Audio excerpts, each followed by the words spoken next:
are listening to Regeneration Rising, a podcast from Quivira Coalition's new Agrarian Program that provides information and inspiration to agrarians beginning their journey in regenerative agriculture.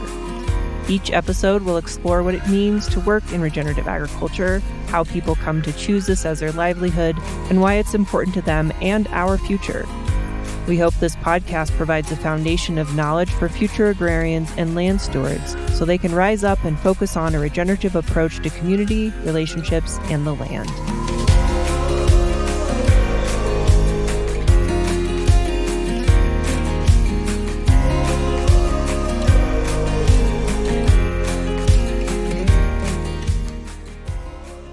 Hello and welcome back to another episode of Regeneration Rising. I'm Taylor Mulia. And before we jump into today's awesome interview, I'd just like to make a special announcement from the new Agrarian Program here at the Quivira Coalition.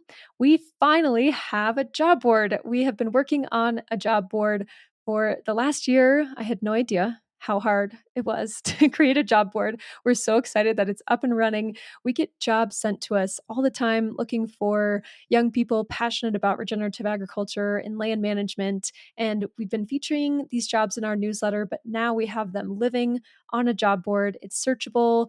You can put filters in. So please jump onto our website. It's quiviracoalition.org. And we have a button on the menu that just says job board. You can find all of the opportunities there. And if you come across an opportunity or potentially at your workplace are hiring for a position, feel free to post a job as well. So if you have any questions, please reach out. But we are so excited that that's up and going. Okay, on to today's episode. My guests are Jordan and Toni Sarazen. They are the owners and operators of Goat Bros Hoof Action Grazing here on the Front Range in Colorado. I originally found these two in a local article about a Meet the Goats event near where I live, featuring a company grazing goats on city open space. And I just thought that was so cool, so interactive and fun. And after looking into a little bit of their history and finding out that they were previously financial advisors, I just thought this was such a crazy story. I'm so excited for the work that they're doing. It is so needed in our area of Colorado that is very vulnerable to wildfires, and just wanted to learn a little bit more about their story. So I hope you enjoy this episode.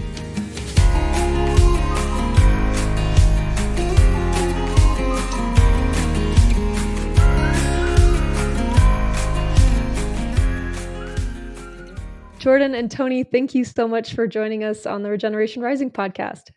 Yes, thank you for having us. Yeah. Really excited to be here today and share with you a little bit more about the work that we do. Maybe each of you can introduce yourselves and maybe just start with where you're from.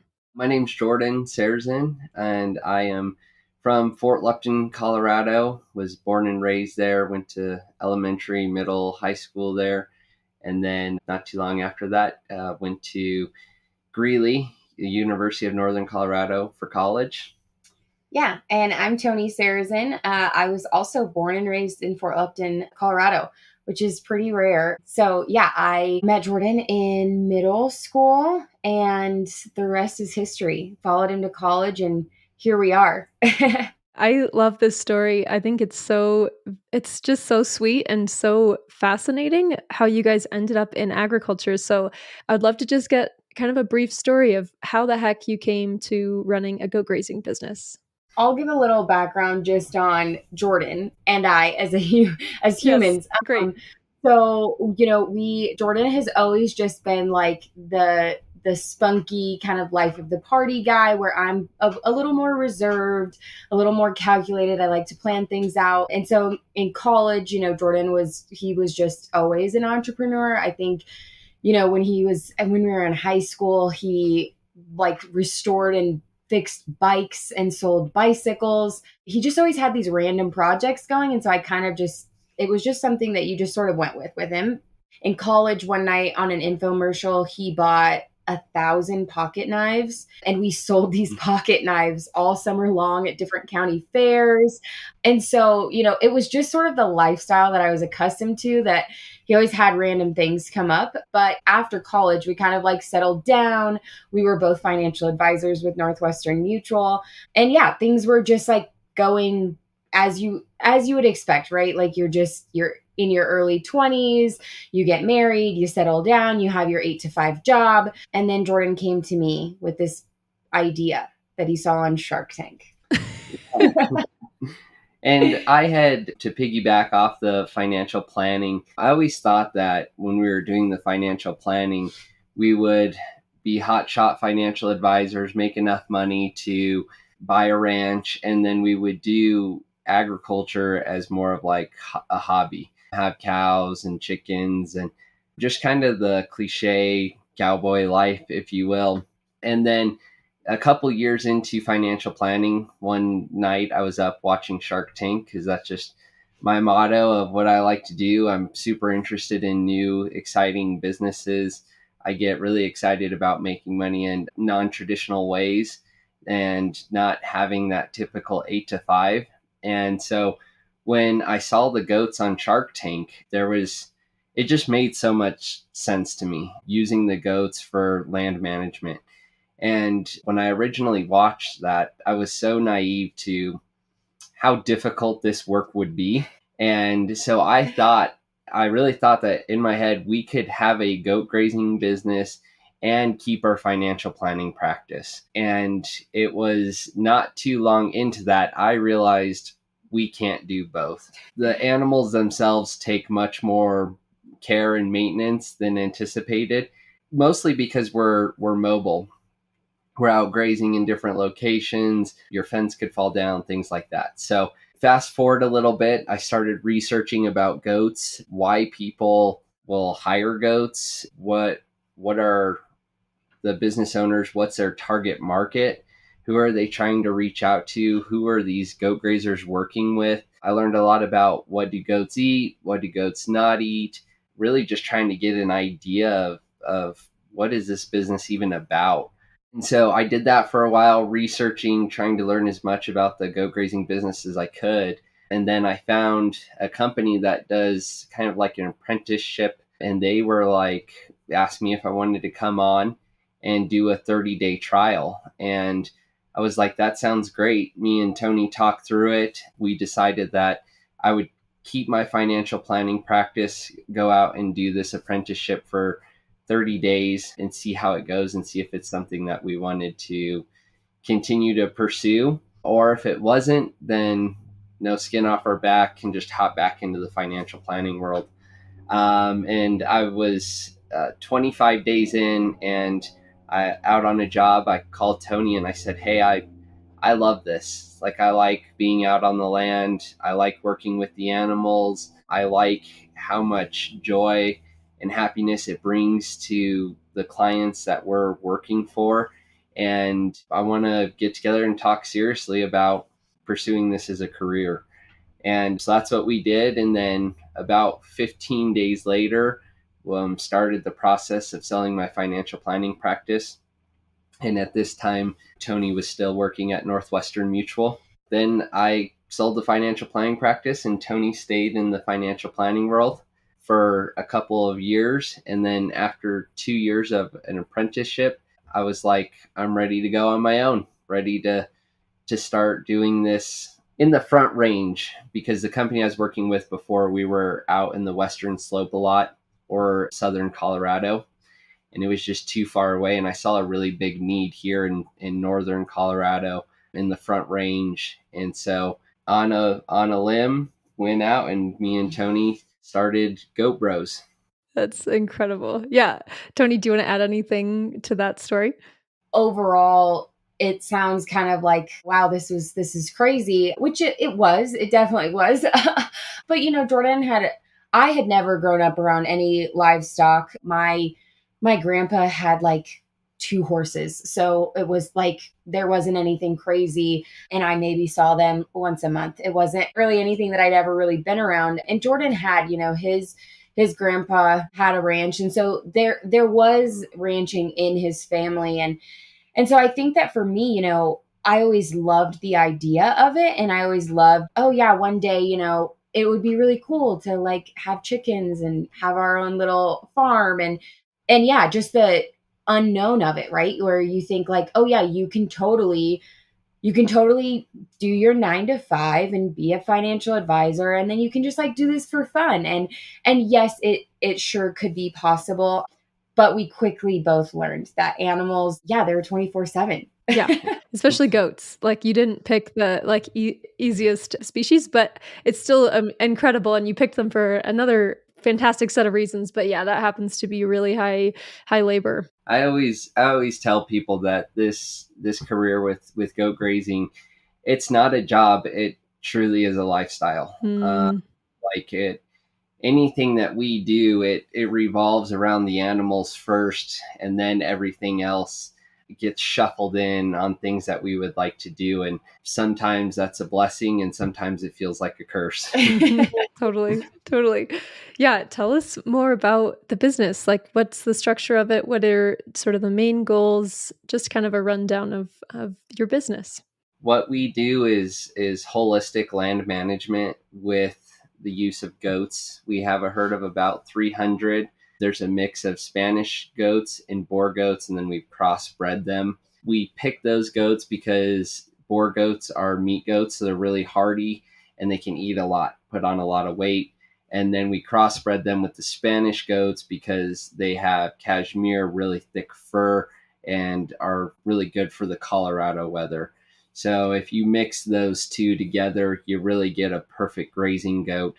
And what we've seen as far as general maintenance on the animals, it's pretty minimal compared to if you had other types of purebred goats. So those are the type of goats that we work.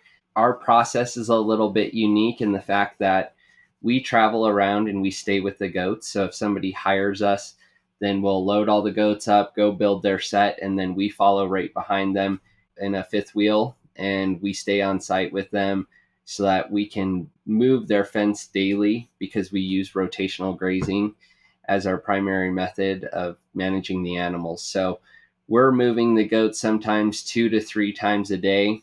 We're out on the road living under our hat, so we have to be resourceful. Oftentimes we're hauling in water. If we're managing goats that are not feeling too good, they're under the weather, we're making temporary corrals. We literally take a ranch or a farm and most of the daily chores, and we hit the road with it. So that comes with its challenges in general, because we're not ever in one place very long, which is also exciting and something that we love about this job, because we've been able to experience and see parts of Colorado that we would have never seen before if we weren't in this business. So, but yeah, we take the goats out, and people will hire us for a variety of different reasons, whether that's fire mitigation, weed control, or it could be soil rehabilitation, or people just love goats and they want them to clear their area. We have a lot of people that will simply hire us because they have the land and they love goats, and out and learn how to set fence with us and see how we work with the dogs. And so that's a lot. That's really exciting in the work that we do, and getting to spend time with people. And that's actually where Toni spends a lot of her time, and specializing with clients and their experience. Yeah, I feel like that's, Jordan he's learned everything there is to know about a goat and how they work every single day and what they do and why they do it. And my side is more on with the humans. I love interacting with people. And I think it's just one of those things that we get to bring livestock to people that don't typically have livestock. And so just the joy that it brings people is a lot of fun. And so for me, my main focus is, one, just making sure that clients always know what's going on in the process, right? It can be a little nerve-wracking when you're having 300 goats show up to your house for the first time. And so I just sort of walk them through that process of what to expect from us, what to expect from the animals. And then alongside that, we do a lot of our work with municipalities. And so for those, it's not every day that you drive down McCaslin Boulevard and you see 300 goats right there at the park. And so we specialize in hosting goat encounters, is what we call them, because one, we want to be able to teach people about what the goats are doing. The work that they do is just so incredible. And especially, in so many of these places like Superior, where we had the Marshall Fire, and there's just so much there. And so we love to be able to educate people on why they're there and what they're doing, but also how their municipalities are stewarding that land, because I think it is really important. It's important to the people that live in those communities, and then it's also important to us that we're able to educate people on why goats and what they're able to do and how they're able to give back. And what I'd like to add to that is that the goats inherently have a way of bringing people back to the land. When you see somebody out there with a mower or a guy in a chemical suit spraying, that's not involving the community, right? In some of those cases, some people are running inside and bringing their pets and dogs inside. Yeah, So no kidding. it's a really unique way for people to get back on the land, even if they're usually not on it. It really just shed some light on what's going on in their open spaces or the land near them, and really spark some curiosity of like, okay, what's this space for, and how is the town or city taking care of it, and why should I care about that? Do I care about it? And so it really engages people in a unique, different level than anything else as far as land management practices. And for us, being on the road, right? Like we're traveling and we see new people all the time. And so it's a lot of fun when you get to spend a week or two in one place, and you get the awesome neighbors that come out every night. They say hello, or they bring their kiddos out to see the goats. And it's fun because it allows us to create our own little communities within these communities and really feel connected, and then have that excitement of this year we're getting ready to head back to one of the jobs we did last year. And it's been so fun. We have these people that follow us on social media. They always want to know, like, where are the goats? What's going on with the goats? And so just the excitement that they have of like, you're coming back. We're so excited. And just, it's kind of like that long lost family member that you feel that like warm embrace of like, we're so glad to see you. Oh, wow. That's so cool. Yeah. Wow. And I have a couple sort of logistical questions. What's like your home base situation? I know you guys are kidding in the next couple weeks. Sort of where do you do that? And is that a leased or owned property? That's a great question. So we have a couple of different avenues from people that we've just met and built relationships with over the years. So we always have a place to take the goats if we need to. If there's some sort of big emergency, we have a couple of friends that are very happy and excited for us to be embarking in this journey and have goat proof areas that we can take the goats. But currently we just, when we're on our off season, we lease a property in Longmont, and that's where we'll do our breeding. So we're actually bringing billy goats in today, which is exciting. We'll bring in 5 billies for about 120 to 130 nannies. We'll leave them in there for a couple of weeks. But yeah, we just pop around. We have a couple of home bases that we can go to if we ever need to. And then our house is the camper, so it's pretty easy to follow along with. Yeah. And in terms of, the home base, we can work 365 days a year. The difference with it is that, we do choose to stop and take a little bit of a break. We like to give ourselves at least 6 to 8 weeks. When you work 24/7, 7 days a week, it's a lot. It can be really taxing. And so, for us, we always want to be in a position to show up for our clients in the best possible form. We want to give them the best experience. We want to give them the best version of ourselves. And we also want to be able to make sure that they're getting the best of the best. I am a workaholic. If it were up to me, we'd work 365 days and never take a break. And that would just be that. And Jordan is more of like the realist in that aspect, where he's like, listen, I hear you. And I love your passion for like wanting to do this and wanting to like serve more people. But we have to really realize that like some of those people wouldn't get the best service. And so we do force ourselves to take a break for 6 to 8 weeks. But outside of that, we're on jobs. So the nice part is that there isn't really a need for a home base, but it is always important because you never know what you're going to encounter, whether we have a sick goat or anything like that. It's just nice to be able to have a place to bring them if for some reason we're in a public setting where there isn't enough room to build the separate corrals and things like that. You guys mentioned that you're growing your herd and there's no meat business associated with this. It's pretty solely grazing income. Tell me about that. Like, are you guys in a point now where you're just growing and just keeping all the replacement animals, or is there sort of one day in the future where you would sell meat, or like eventually you're going to get to have a lot of freaking goats at some point? So yeah, I know there's no meat business at the moment, but what's that look like farther down the line? Yeah, so that's always revolving for us. It's something that we have to keep in check with every single year. We have to make sure that we have a healthy balance of goats, people to work the goats, and dogs. And then on top of that, which kind of drives everything, enough work.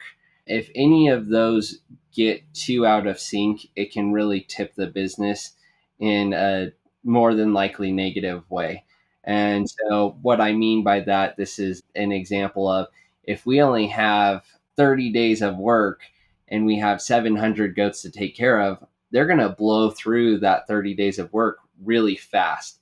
And any time that the goats aren't out working, we have to feed them. And more than likely, especially if we're going to be stationary in one place. So anybody in agriculture that has to feed animals and doesn't have the luxury of grazing leased land knows that hay prices fluctuate and can get expensive.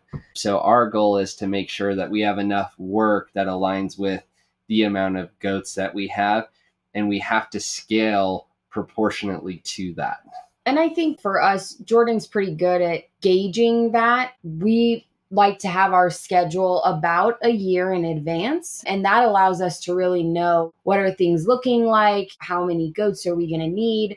Because we don't do any production with our animals, we do have a pretty good idea of, what are our age ranges, what do we have in the herd, so that then when we are breeding, we're only breeding really what we think we're going to need for that year. Ah, okay. Not just excessively. And that's why we don't keep any billies in the herd, because then we'd quickly get into a situation where, we probably would have a lot of goats.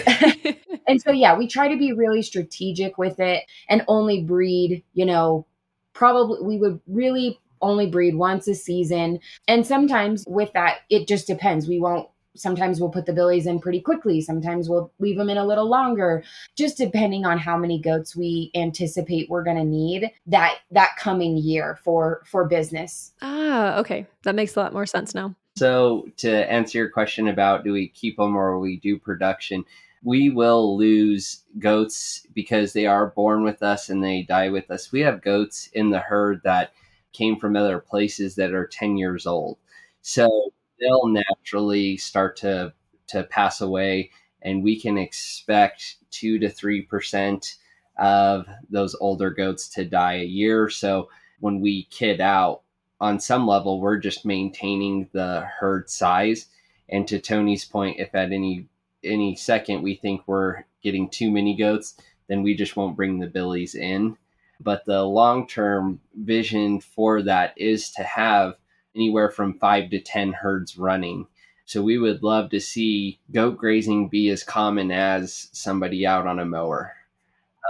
And this is, I'm not talking about like residential landscaping, but out in open spaces or larger regen farms. So you guys said that you're bringing billies in this week. Does that mean, do you guys have 2 different groups that you're working with? Or does that mean that you're going to kid in the fall here?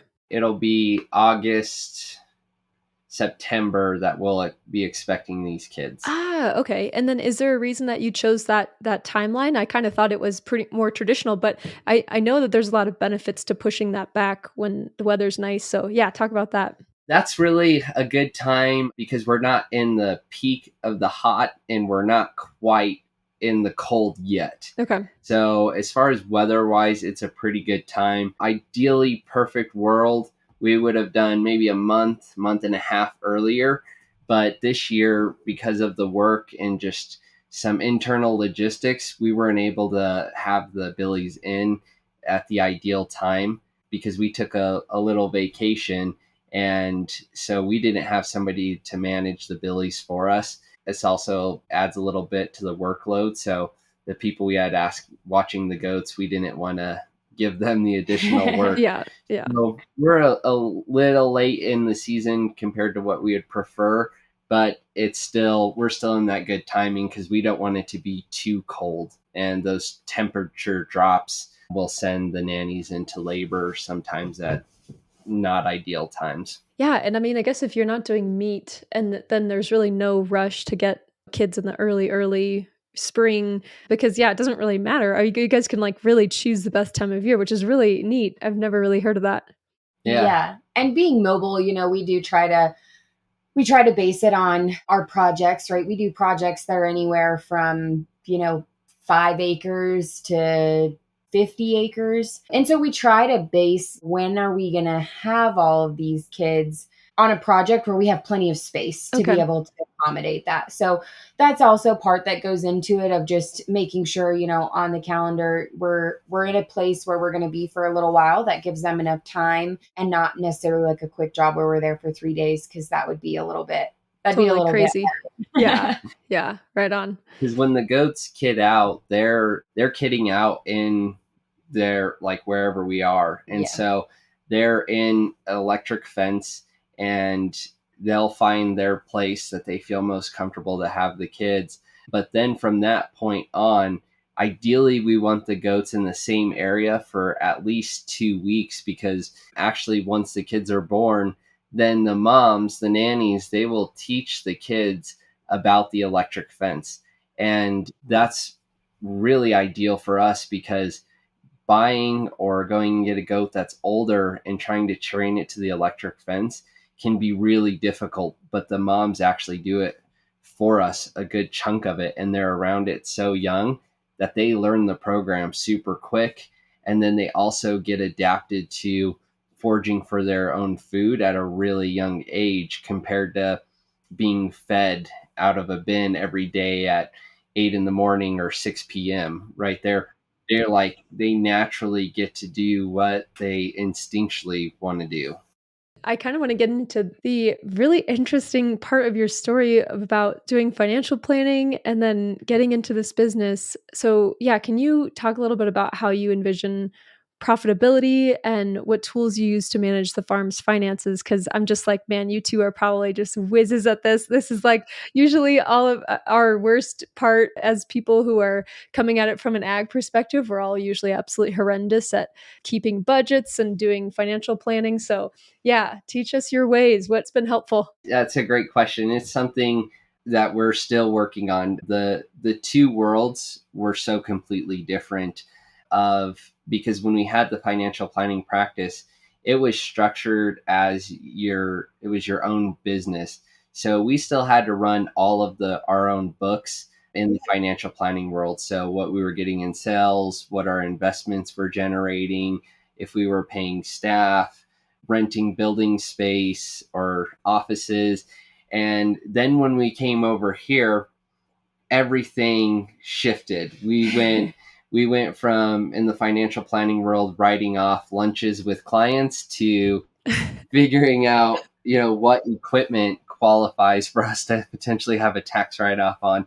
And so it actually was a little bit of an eye-opener and a shift, because at our financial planning firm, they had a blue book for everything on how you do it.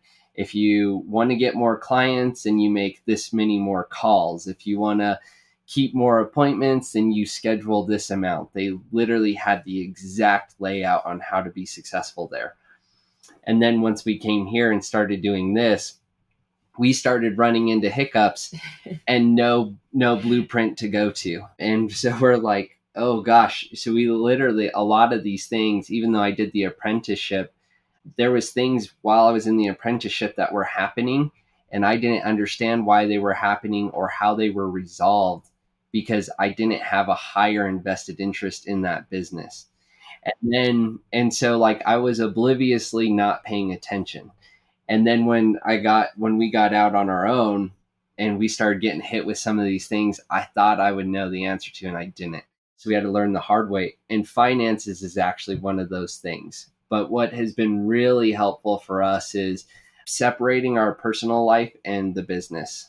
So getting an idea of what does it take to run Jordan and Toni's world on a monthly basis, and then separating that to, okay, what does it take to run Goat Bros on a monthly basis?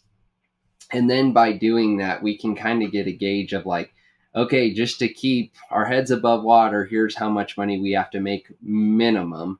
And then once we start seeing that revenue, we actually break it up into different accounts to make sure that we're always able to pay ourselves for groceries and lifestyle in general. And then we keep balance there to make sure if we need to change a tire on a trailer, that we have like an emergency fund for that.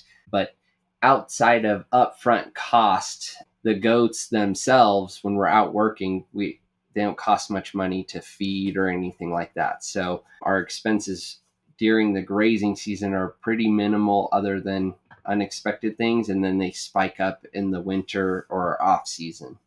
One of the best things that we have done, and it's easy for anyone. You don't necessarily have to have a background in finances. There's a really great book called Profit First, and we live by that. It's simple.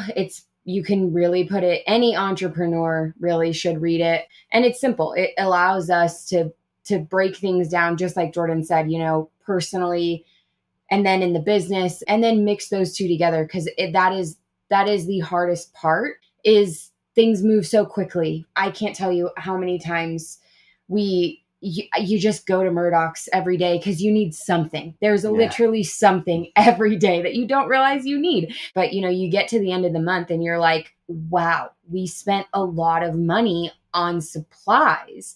And so I think that it's one of those that, like, a lot, doing those systems and just kind of having those in check to know that you don't really know what's coming, but something is coming and you will need something. And so I think just having that kind of reserve and understanding too that, when we started, it was scary, right? Like you didn't have a whole lot to have in a reserve yet. For anyone, that can be discouraging. But I think the most important part is, like, if you can start today and you can put $5 in your reserve, it's something. And later on down the road, that's going to be something different. And it gives you the freedom to know that, like, okay, I did my due diligence as a business owner, and I did escrow some money for equipment or for emergencies, and just kind of gives you that.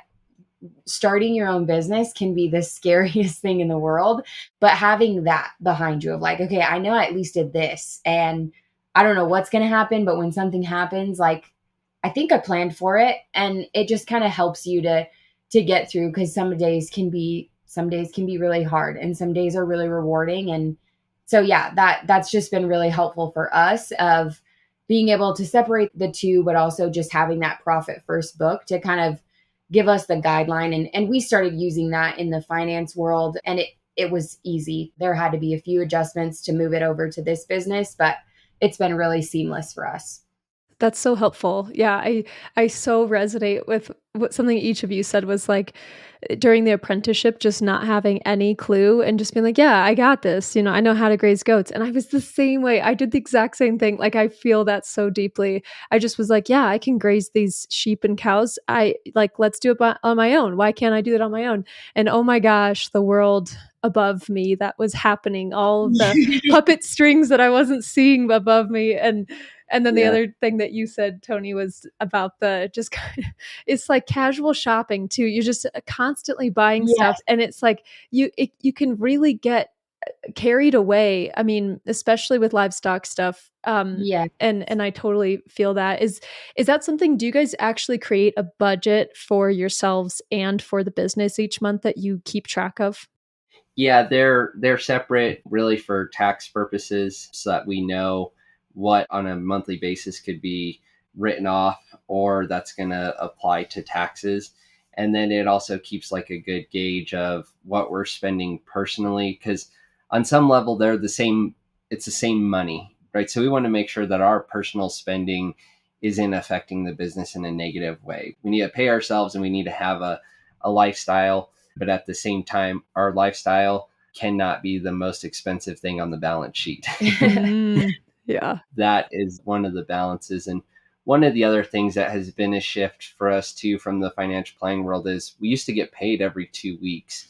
And it was really easy to budget that way because you had an idea of what was coming every 2 weeks. Now we're working 9, 10 months out of the year. So we have to budget from the day we start grazing for next year's off season. And so that's when Profit First came really in handy for us, because we're already saving this month once we start grazing and making money for next year's break. And so that when we get to that break, we know we can turn off the business and close our eyes at night and know everything's going to be okay, instead of having to potentially work through Colorado blizzards. And I think for me, Jordan had been doing it for a few years. He was prepared for what winter was bringing. It was my first true winter in the business fully. Prior, I would say I was like 50-50, right? Like I got to do the fun stuff, but I didn't do every single day. And so for me, that was the biggest shock of like just understanding that summer is just like anything else. It's beautiful out and summer brings joy. And yeah, winter can be a lot when you're dealing with livestock. The storms, they're just different because you don't really get to just hang out inside anymore and wait for the storm to pass. You're like out there with your animals. And hey, like just the cost of caring for and maintaining animals in the winter is something that I am like just so grateful that Jordan really had a grasp on what that was, because had we not, that could have easily been something that could take out everything. Yeah, how was that windstorm for you guys? We just got this insane windstorm, and I was thinking about all my friends out there. It was like, shoot, we had like power poles just crack in half and our whole hoop house just destroyed. So yeah, how are you guys? How'd you get through that?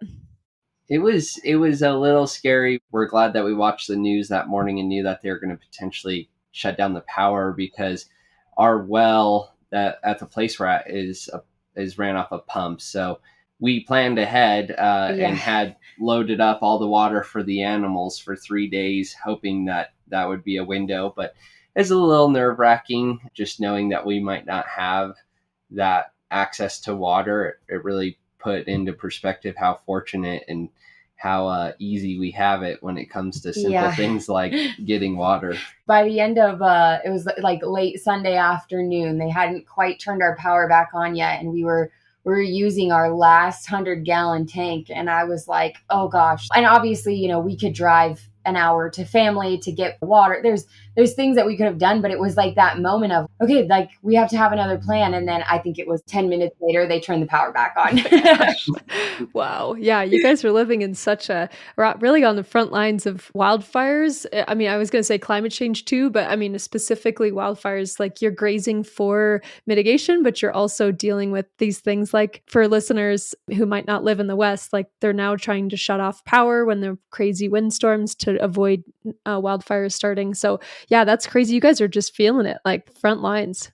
It is crazy. It's one of those things that I just never really thought of. But every time we see like high winds on the news, I always say to Jordan, like, okay, what's our plan? We are literally in huge open pastures. If for some reason a fire starts, what is your job? What is my job?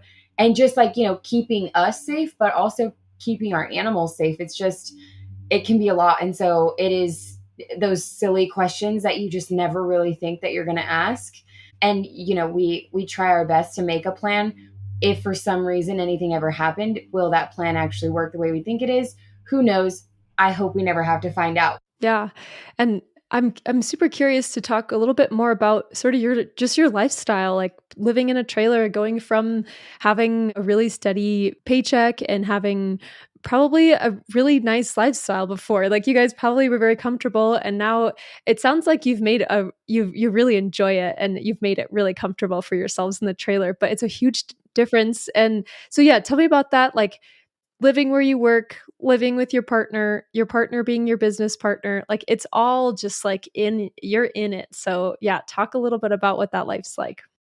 We have a very unique relationship. We're high school sweethearts, and through college, we ran a cleaning business. So we were like working together, going to school together. We've kind of just always been like the couple that does everything together. And yeah, there's definitely moments where it can get stressful, and it is different, right? Because you're not living in a big house where one person can go to one room and one person can go to the other room. Like, even if I'm back in the bedroom and Jordan's here in the living room, we're still literally like right next to each other. And so can still feel the tension. yes. Those trailer walls are not thick enough to break the tension. And, so we've done a few things to really just to set ourselves up. We know like it's a lot, and working with animals is a lot. So we've implemented a few rules. Whatever is said when you're working the animals or setting the fence does not come inside, because it doesn't count. And we've gotten really good at it. At first it was really hard. Like, Jordan would get, you just do, you get frustrated. You're like moving this temporary fence and it's windy, and like, it doesn't matter how long I've been doing it. No matter what, my foot gets caught in it every time. I'm yelling. It's just one of those that we've gotten really good at being able to like come back in at night and be like, that was actually really funny. Like, do you remember when I was like out there throwing a tantrum? And so, yeah, I feel like it's one that now we can kind of like laugh about. But I think the most important thing is setting time aside, being diligent about having time individually. I have a women's group that I attend every Tuesday, and Jordan has a men's group that he does on Wednesdays. And outside of that, we still try to do things with friends and just doing things individually, knowing that like naturally 90% of our time is just together. And that was difficult at first, to be able to take that time to have individual time, because in the beginning I was so stressed out all the time to leave the goats. And so I felt like we always had to stay here 24/7.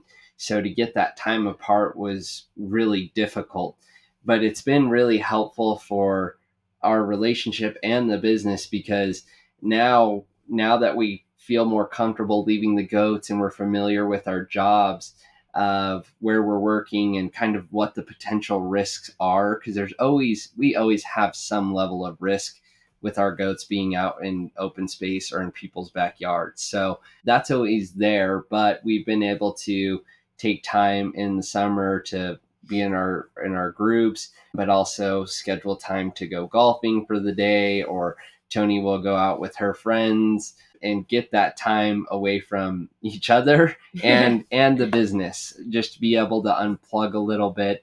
We have a really supportive family. We call them our weekend warriors, and they're really good at holding us accountable as well. If we're starting to get to a point of a burnout, they'll ask us like, hey, do you guys want a weekend, or you want to go do this or something? And we'll take a couple days, and they'll watch the goats for us, and we'll go do something. And that's been really helpful, because the hardest part in this job, I would say for me, and probably Toni as well, is when you're mid burnout and then things start to go bad, because we can't just turn it off.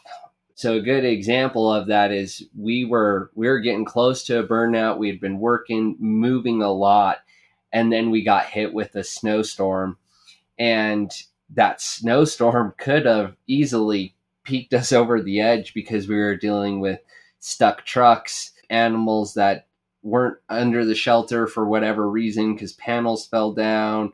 Getting them food was really difficult.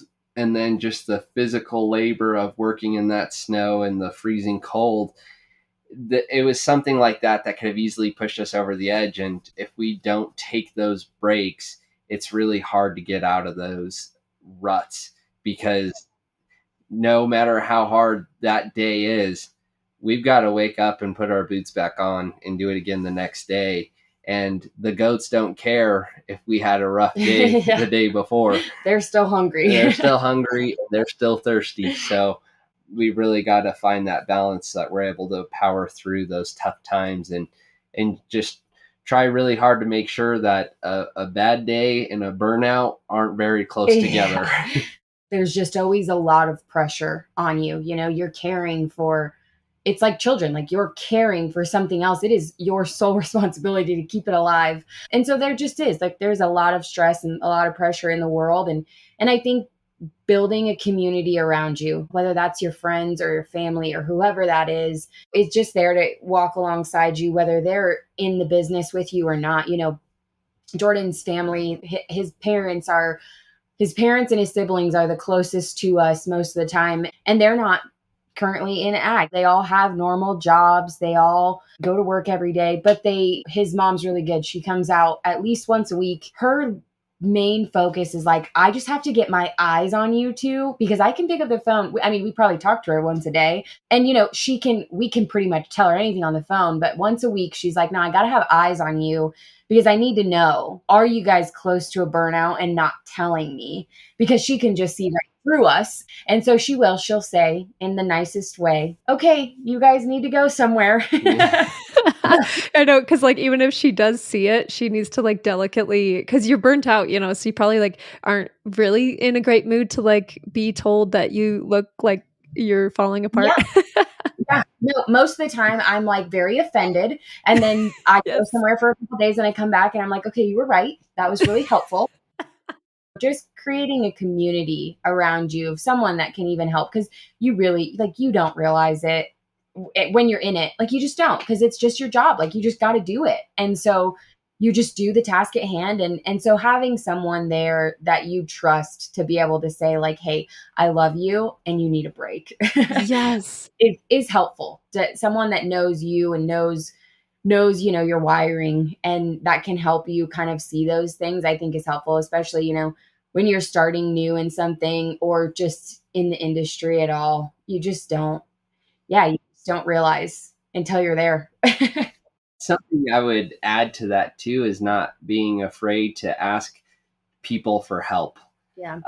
Because early on, I really had this chip on my shoulder to prove that I could do everything on my own. And I think that relates to the burnout, because it would escalate that process. And there was like a sense of pride thing for me asking people for help, because I wanted to be able to do it all on my own. Like I knew that I could. But now, fast forward to today, I really enjoy asking people for help, because in a way, like the work gets done quicker and sometimes even more efficiently when there's a couple more hands. But it's also like time to spend with family or friends. And it just kind of shifts the work dynamic to where you're kind of hanging out and still getting stuff done. But before, like I just didn't want to be a burden on other people and stuff, asking them to do this hard work sometimes. But that's something we've been working on, and engaging with people and saying, hey, like, would you mind coming out and helping? And actually had a lot of great responses, and people are always really excited to work with the animals. So Wow, that's so cool. Because yeah, it's like, you know, you're making memories with people, whereas otherwise you just kind of like sort of disappear for years. I think I hear that a lot, is so you sort of just go into you have your own world and you're not really engaged. You don't have time to go out with friends and stuff. So combining those two, that's so cool. Like, and I think there's something really special about asking for something from somebody, and obviously like watching how you do it and how much you do it. But I think there is this really beautiful thing that happens when you ask for help and somebody shows up. It's kind of like even these mini gestures of, I just feel like there's something about that. It's really bonding, and it's scary because it's so vulnerable. You don't want to be seen as taking advantage of somebody, but it's almost like in our culture we've forgotten the potential benefits of that because of our fear. Yeah, we weren't created to do life alone. And it very much so is that. We call it the goat vortex. You know, we say like, hey, we're gonna do this and we'll be done at 4, and it's like 8 o'clock and we're like, oh gosh, that took way longer than we thought. And you just don't realize how quickly time's going around you. And so I think that for us it's really like God created us to do life in community and with people. And so for us, it's a lot of fun, right? Because that's so it. Like we can go days and we're like, oh gosh, it's Friday and we haven't had any human interaction. And so like we look forward to now, like those weekends when we know like it's going to be chaos. Jordan has the biggest family. He has a bunch of siblings. And so like we know it's going to be chaos, but we almost look forward to it now. Okay, this is going to be cool. And you never know what's going to happen. Like something funny always happens. And it's why we got into the business, right? Because we wanted to have that impact on communities and people, and we wanted them to have these experiences. And so to be able to do it with family and friends too, it's a lot of fun. My last question for you two is, what are you excited about in the next 5 years of the business? And maybe you can also talk about the next 5 years of your lives. That's a really good question. I think for me, what I'm really excited about for the business is to see what potential is out there to make this bigger in the front range, and the relationships and people that will come along with that. Because I really think that we're just getting started in this. And like, I really think that it can be a really big thing. And we understand how challenging and difficult it is to do this business, especially if you're starting from square one like we did and having to learn everything. It really takes a unique person to do that. And we're excited to be able to share the infrastructure and the knowledge that we've built over the past years and be able to share this passion with other people and give them a system that they can tag along to go out and get to do what they're passionate about inside of this goat business, and build these relationships and teams with people where we can all work together to achieve a bigger goal or do work that's bigger than us. And so that's something I'm really excited about for the people that we're looking for to join our team that we haven't met yet, the clients that we're going to graze for but we haven't met yet, and how potentially big this can get and the footprint that we can leave, or hoof print. Yeah. Nice.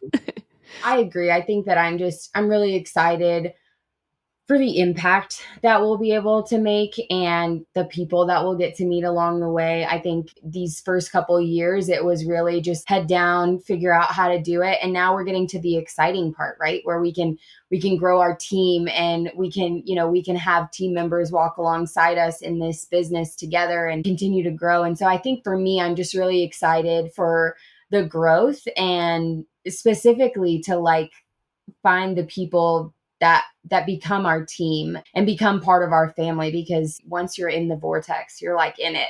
For me, I'm just really excited for that professionally, but I'm excited for that personally too. And just, walking alongside other people in the industry together, and just all the different opportunities that'll bring. I'm going to try our new segment here at the end that I've decided I'm going to guinea pig on you guys today. But we're going to just wrap up with some rapid fire questions. So try not to think too hard. I know it's tempting, but I'm going to hit you and give me the first answer that you think of. Okay, you ready? Okay. Being a beginning agrarian means working really, really hard and being really, really tired. Not quitting. Staying in the game. If you had a private chef to cook you any dish after a long day, what would it be?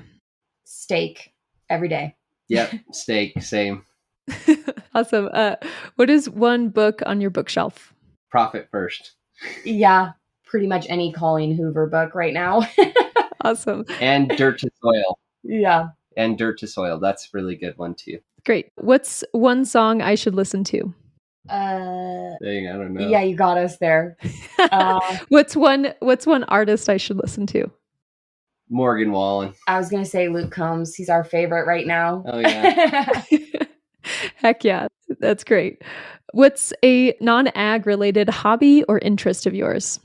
Shopping. I'm a shopaholic through and through. I can't do much of it nowadays since we live in a camper, but I would like to say it's my greatest strength hobby.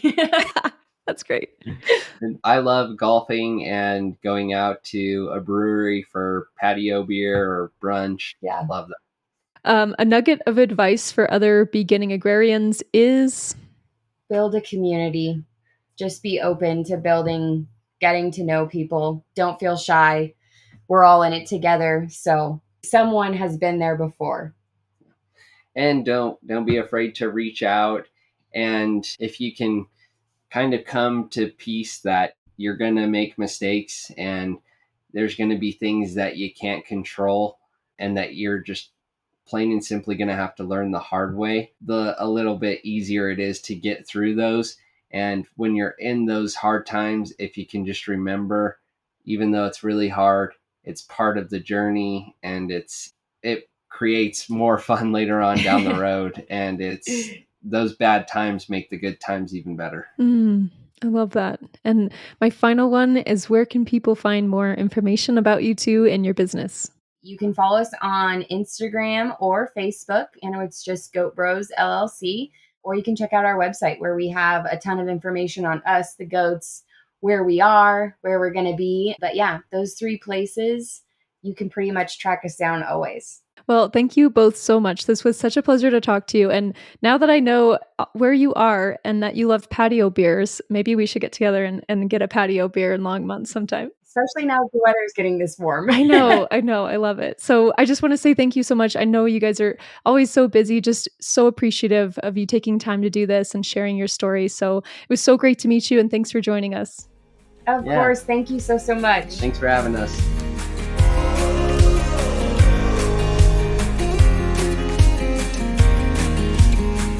Thank you so much for tuning in.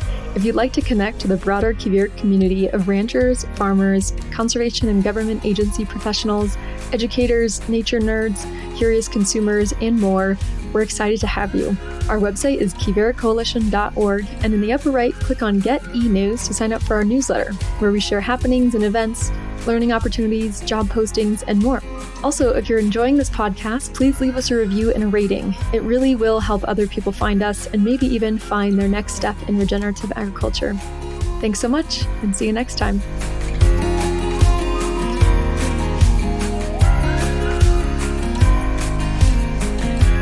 This podcast was produced by Quivira Coalition in our quest to support resilience on working lands. Learn more about our work and how you can support regenerative agriculture and solutions to climate change at quiviracoalition.org. This episode was edited and engineered by Caleb Wenzel-Fisher. A Folk Story, our theme music, was made by Alex Cristoforetti, and we're grateful for our guests who take time out of their busy lives to share their experiences with us.